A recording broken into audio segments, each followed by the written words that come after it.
yaitu bulan Juni 65 saya diminta nyanyi pada ulang tahun PKI. Saya juga memang penyanyi Sunda klasik yang biasa nyanyi di Istana Cipanas untuk Bung Karno dan tamu-tamu agung. Dan hal ini yang menyebabkan saya itu dituduh sebagai biro khusus yang diselundupkan ke tempat tertentu oleh PKI di saat saya diperiksa waktu saya ditangkap. Di rumah orang tua tiba-tiba saya ditangkap oleh 5 orang CPM yang kebetulan saya ditodong 22 senjata laras panjang yang dipimpin oleh Letnan Rudiono. Tanggal 29 Januari 69 saya dimasukkan ke penjara Bukit Duri dan kurang lebih 7 tahun saya berada di dalam penjara tanpa melalui pengadilan. Dan 5 April saya disumpah dinyatakan bebas penuh dengan sumpah bahwa kami ini tidak boleh menuntut maju ke PT UN. Alhamdulillah kebetulan menang di PT UN dengan pertimbangan majelis hakim yang menyatakan Nani Nurani tidak terlibat baik langsung maupun tidak langsung dalam organisasi terlarang. Akhirnya bulan Mei 2008 saya mendapatkan kemenangan di Mahkamah Agung Inkrah. Saya seorang rakyat kecil yang telah direnggut seluruh hak keadilan masa muda. Dosa saya yang seperti tadi itu, saya itu hanya nyanyi pada ulang tahun PKI dan saya betul-betul di depan pengadilan ternyata menabrak beton yang sangat tebal.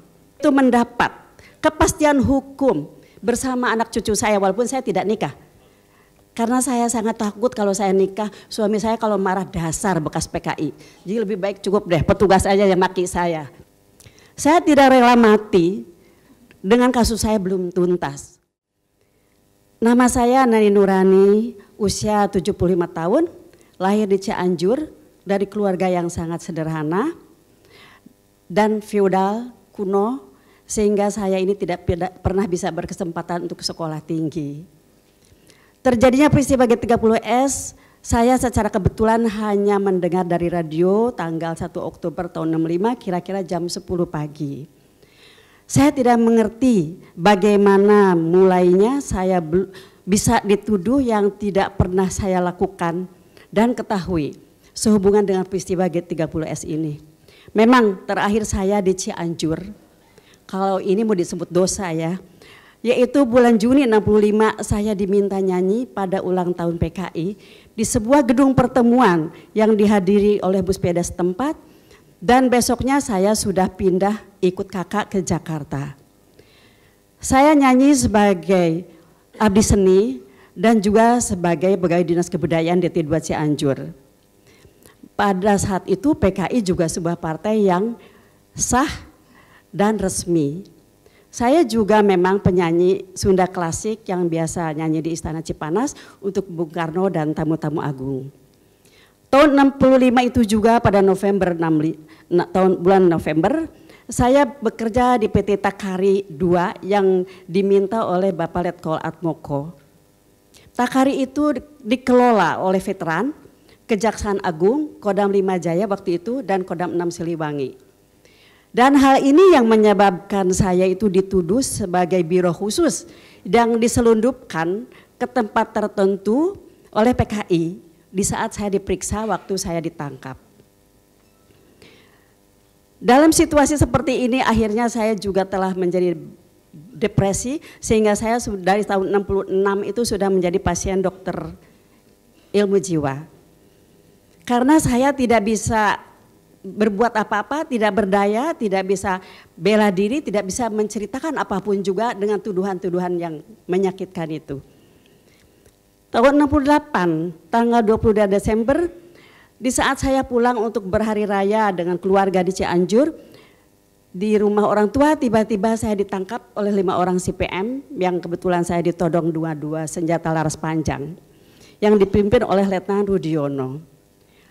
Tapi beruntung, saya besoknya mendapat surat pembelaan dari Bapak Suryo Sumarno yaitu Purnawirawan Brigjen TNI, kebetulan tadi putranya datang Mas Yapto, sehingga hal ini telah menyelamatkan saya dari hal-hal yang menyakitkan dan mengerikan dari kebiadaban yang seperti dialami oleh teman yang lain.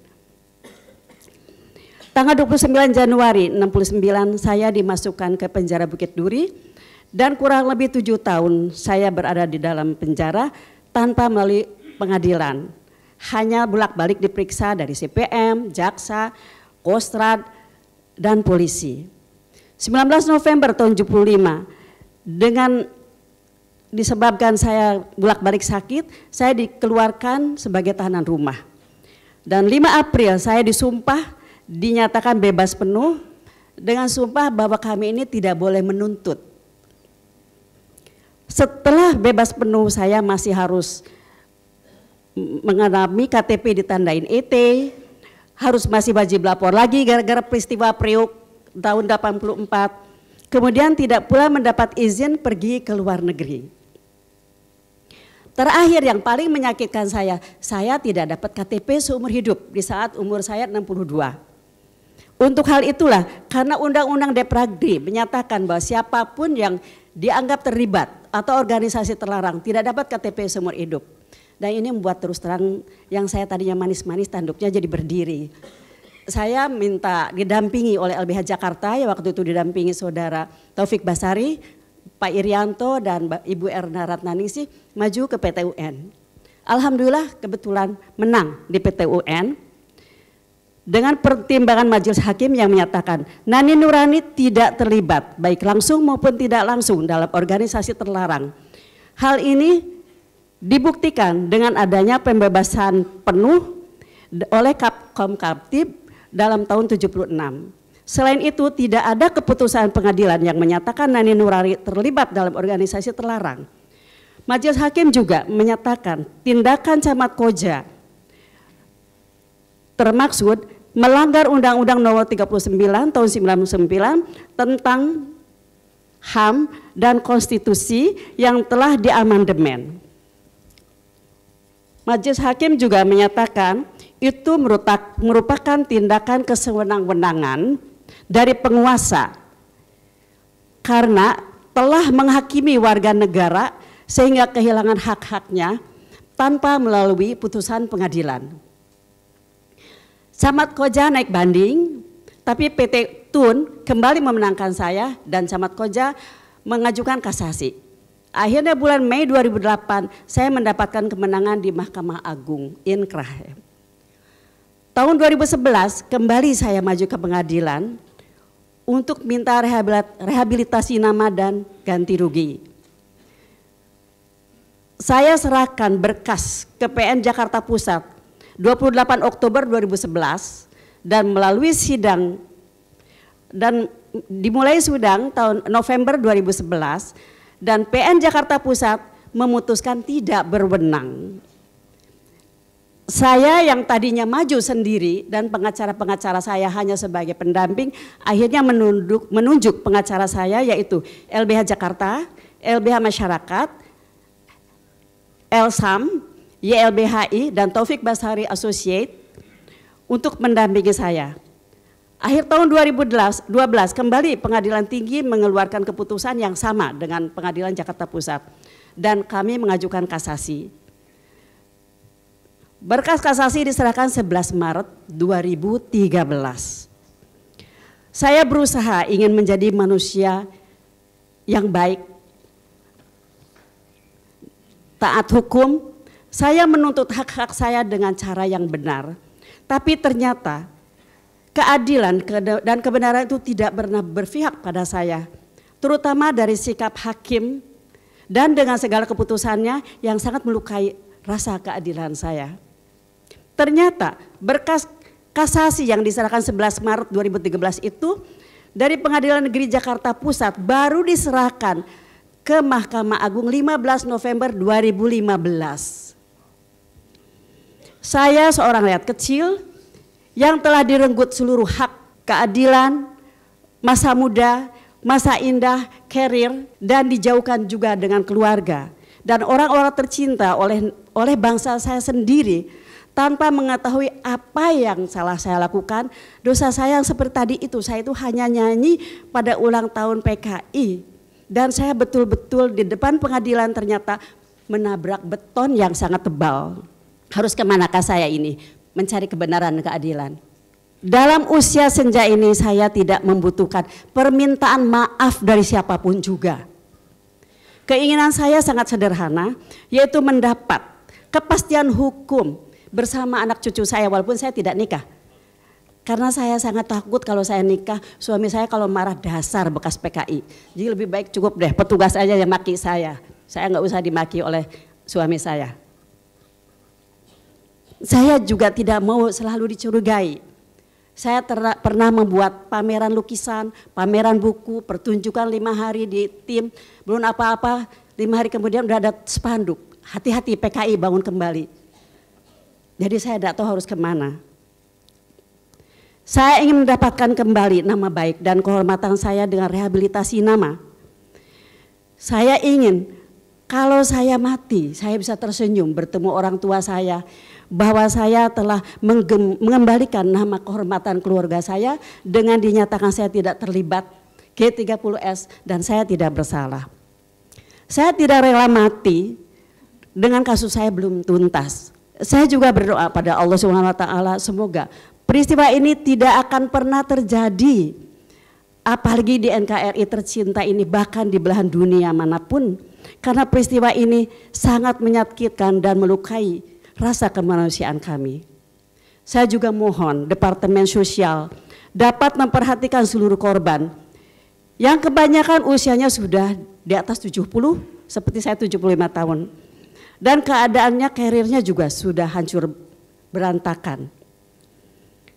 Dan saya juga, mungkin bapak-bapak, ibu-ibu tidak pernah tahu bahwa saya ini sudah tidak punya rasa, sudah mati rasa. Saya sudah tidak punya rasa kangen.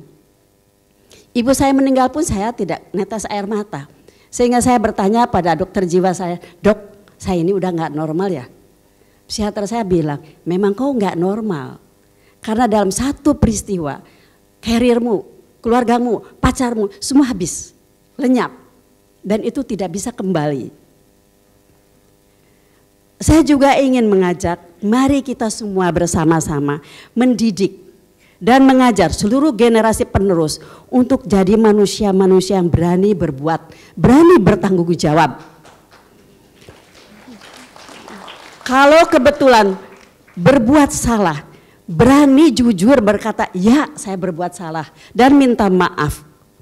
Karena di hadapan Tuhan, manusia yang berani minta maaf itu dan jujur itu sangat mulia. Jujur, selama hayat di kandung badan, saya akan tetap berjuang demi kebenaran dan keadilan. Semoga pengacara-pengacara muda saya, termasuk saudari Tiwi dari LBH, masih mau mendampingi saya untuk menyelesaikan kasus saya yang belum tuntas ini. Saya bermohon pada Allah, semoga semua keinginan saya yang sederhana ini dapat terlaksana karena pemerintah berkenan menyelesaikan dan mendengar dan melaksanakannya, sehingga kami ini betul-betul dapat kembali ke hadirat Allah dalam keadaan tersenyum. Saya hakul yakin Allah itu sangat adil, tidak tidur dan tidak buta. Saya mohon maaf kalau ada kata-kata yang kurang berkenan. Terima kasih. Wassalamualaikum warahmatullahi wabarakatuh. Terima kasih Ibu Nani.